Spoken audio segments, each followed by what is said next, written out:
am what's generally called a progressive. That's not a party, it's a philosophy. And the cornerstone of that philosophy is the belief that a government run well can do a great deal of good if the people creating and operating the system are the best that we've got. Then we will prevent most wars, provide services to the public, stoke the great fires of capitalism that bring prosperity, and protect the interests and welfare of the people at the bottom of the chain so it doesn't come at their unfair expense.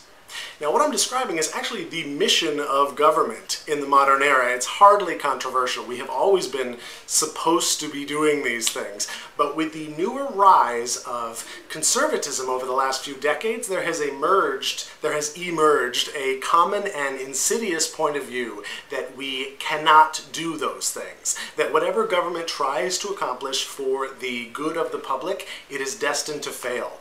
And that pessimism over what government can do on our behalf was nursed to adulthood in the conservative movement. I'm going to talk about oil, and I want to share a little bit of a speech that I just found yesterday. Listen to what this guy says about oil. Quote, "Domestic production has been dropping steadily at about 6% a year. Imports have doubled.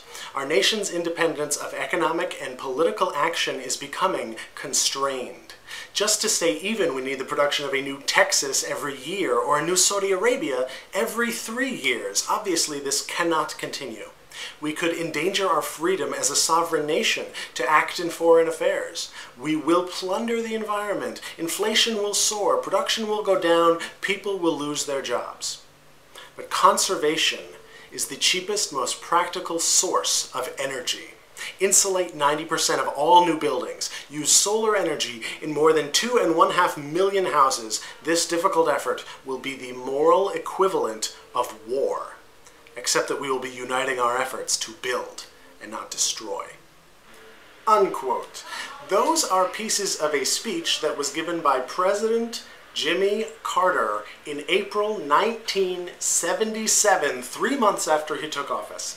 The eventual impossibility of an oil-powered country was obvious then, and this progressive president asked his country to join him in confronting it before it got out of hand.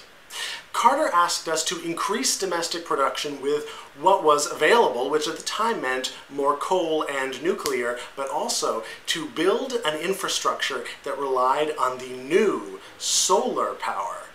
Jimmy Carter put solar panels on the White House as a symbol, as if to say, you need these too. Everybody needs this. This is the way out of the problem. And if we work with the same conviction, you heard him, with the same conviction that we used to go to war, we will have oil independence and avoid becoming beholden to the political situations of the countries with the oil.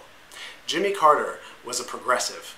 He believed government could do this.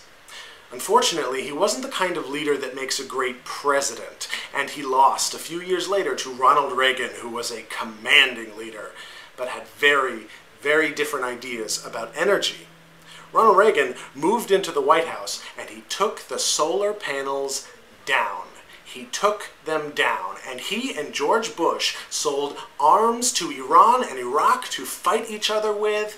The Bushes tied themselves and us to the Saudi Arabians, including the Bin Laden family, and these three presidents, Reagan, Bush, Bush, followed the strategy Jimmy Carter laid out as the path toward dependence on other countries, and a situation that cannot last.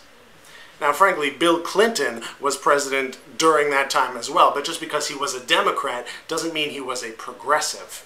Nobody fulfilled the plan of April 1977. It's been 31 years now, and you could deliver 80% of that speech today, and everyone would think that you wrote it yesterday. In other words, we haven't moved an inch, but the world has moved around us. Now, maybe next year we can get back on track. Maybe not. But that's one piece of evidence that I submit to you humbly in support of what I believe in and why I'm fighting for a government of competent public servants that believe they can accomplish progress on our behalf. The end of Jimmy Carter's speech, I'm going to finish with this. The end of his speech went like this: "If you will join me so that we can work together with patriotism and courage, we will again prove that our great nation can lead the world into an age of peace, independence, and freedom.